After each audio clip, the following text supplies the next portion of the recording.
roll out the welcome mat for him. The Spurs gave him a video tribute before the game, but during the game, fans called Kawhi a traitor and quitter. He finished with 21 points, but the Spurs blew out Toronto behind former Raptor DeRozan's triple-double. After the game, Greg Popovich and Kawhi talked about his return. Take a listen. Is it what you thought was coming? Probably, but I mean, I embraced it and enjoyed the moment, and it's only going to get me better. Were you disappointed by it at all, given your history here and everything that you guys accomplished as a team? No, it wasn't. Media does a great job to stir people's minds and, influence them to think a certain way. So I already knew how that was going to be the way the media was. Kawhi's a high character guy. We all make decisions in our lives, what we're going to do with our futures, and he has that same right as any of us. So I felt badly, in all honesty. Wow. Okay, Skip. Did you like how the Spurs handled last night? I did not like how they handled it because they were too nice to Kawhi Leonard. And I said his name once, and that's the last time I'm going to say it because Jenny said it. But I realized the San Antonio Spurs wanted last night to uphold their reputation as the classiest organization in sports, and they wanted to take the high road and try to diffuse much, if not all, of the negativity that was going to be aimed toward number two, as I call them. But come on, let's get real. I'm going to say it one more time. He quit on this team last year. He forced his way out of San Antonio. They didn't trade him. They didn't dump him. They didn't give up on him. He gave up on them. They have the most player-friendly, conservative medical staff in all of pro sports. And at midseason, they said that his thigh bruise was no more. He was medically cleared to play, and he wouldn't play. He played 9 out of 82 games for a team that had a real shot, I thought, last year to maybe even win it all. But they needed a happy number two in the middle of that because he's obviously a really good basketball player. So what happened last night? The faithful fans, the longtime season ticket holders, deserve the right, if they so choose, to just boo their lungs out at him to, quote unquote, get even with him. They're not stoning him, they're just booing him. And what did the classy Spurs do? They went out of their way to introduce Danny Green, the ex-Spur, a really good guy and a good Spur. They introduced him right ahead of Kawhi. And they did it bang, bang, so that because Danny is beloved. He's a buddy of mine. I love Danny Green. He will always be beloved in San Antonio. So if you introduce him right ahead of number two, what's going to happen? Everybody's going to stand and applaud and cheer for Danny Green. And then right on top of his announcement came, and from San Diego or whatever it was. You know where he's from. Well, San Diego State. He is. 6'8", 215 pounds. And so all of a sudden, it's hard for a longtime Spurs fan to switch from beloved Danny Green to, I got to go from cheering to booing. So it was a little muted. Now, he got booed every time he touched the ball. Yeah, they called him a traitor, too. They chanted, traitor, traitor. He deserved that because he was a traitor. And then the game ends, and Popovich walks in and hugs Kawhi Leonard. Stop it. You can go shake his hand. That's fine. Hug him, Pop. But he quit on you, and you know it. Pop is a high-character guy. Yeah, and then Pop called him a are you kidding? I laughed out loud at that. But guess what Greg Popovich is about to be?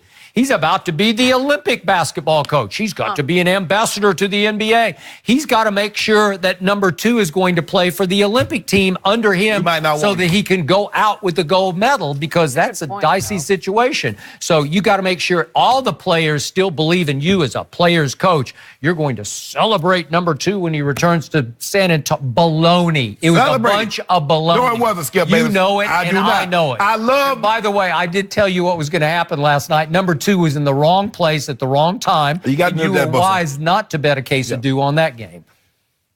I love the way the San Antonio Spurs handled the situation. They did right because I believe that what Kawhi had accomplished there, he earned that. He deserved that.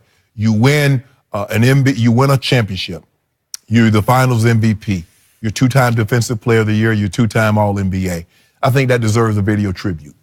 He got one. He got one. And it was interwoven with one to Danny Green. That's okay. I can live with that. At least they showed something. Now, the San Antonio Spurs, they can't control their fans booing and calling them a traitor and holding up snake signs. So I get all that. But this is what I want to understand. You, Skip, and the fans are upset that Kawhi wanted out. But let me go back before I go any further. Had Kawhi played last season and then at the end of the season says, I want out, I do not want to be here, does that change any way you feel about Kawhi? Did they win the championship? No. I don't care about no championship. What's the outcome?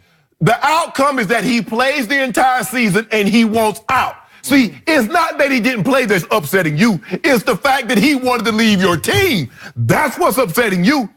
I don't care about that. Yes, you do. I care about quitters. This is the one organization that's never had a quitter. I just said, had Kawhi played the entire season, he plays 82 games, okay? He plays 75 of the 82.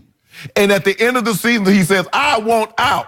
Does that change the way you feel about him? No, you're upset that he left. I'd be a little upset, but I wouldn't be calling him number 2 because he's always going to be number 2 to me. How should DeMar DeRozan feel? Because the Toronto Raptors did to him what Kawhi did in San Antonio. They did. They dumped him. But you see. And guess who took it out on Toronto last night? Did he not play possess? He played the first triple double. He had 15 and 10 at halftime. Yes. At halftime. I agreed with Coach Popovich. He said that we all have to make decisions what's in the best interest of us at the time for our future. Should we quit or not quit? We can quit our way out of town. Way to go. I love that. The question was the end result. So you said he quit. You're not upset that he quit. You're upset that he didn't want to be there because had he quit and chose to stay, you wouldn't have this animus towards him. I only cared about last year. I told you, Ginobili was playing at a supremely high late career level last year. Yeah. And I was shocked that he chose to stop after last year. I'm asking you a question. Okay, listen to me. Okay. I had Ginobili and Tony Parker still playing well enough to go deep in the playoffs. I had all those young players that I had DeJounte Murray. Remember, he's out this year. Yeah. He was coming alive as one of the best two-way point guards in basketball. I had a team that with one of the best, for a while, I thought he was the best two-way player in basketball. Number 2, if I had that guy in that mix last year, trust me, they could have been a threat to Golden State. They were not afraid of Golden State. I get all of that, but the question is, if Kawhi sits out all of last year and chooses to return to San Antonio, is he Kawhi Leonard or is he number 2? Because see, what you're upset about, you're not upset. Yeah, you're a little bit perturbed that he didn't play. You're really upset. I'm not a little perturbed. I'm outraged. Exactly. I've never seen anything like it before. Because he chose to move on. It's rare that you get a chance to go win the championship, and they had a chance, and he blew it up because he wanted out of that town. So if he blew it up, so what if he didn't want out? What if he says, I wasn't healthy, but I want to make it right. I'm going to stay in San Antonio. How you feeling, Skip? Well, better. So that's what it is. But that's not what happened. You got jilted. Look. Okay, well, why would you even throw that hypothetical out there? Because it didn't happen that way. We do hypothetical. Huh? Yeah, we do hypothetical. Well, that's about all you got to defend him is the Kawhi made it right. Close. Yeah. He blamed the media, too, though. I don't think that's fair. Yeah, y'all do. Y'all hype it up. We didn't y'all hype it up. tell him not to play. He chose to not play. But y'all keep hyping it up. Yeah, the claws. I think you are the media. I don't know if you can I ain't no media. I'm player friendly. The claw sticks in my craw. Speaking of another member of the media, Rob Parker is here. Is he going to finally jump on the Cowboys bandwagon? Let's see what he has to say next. Can you be a hater and a member?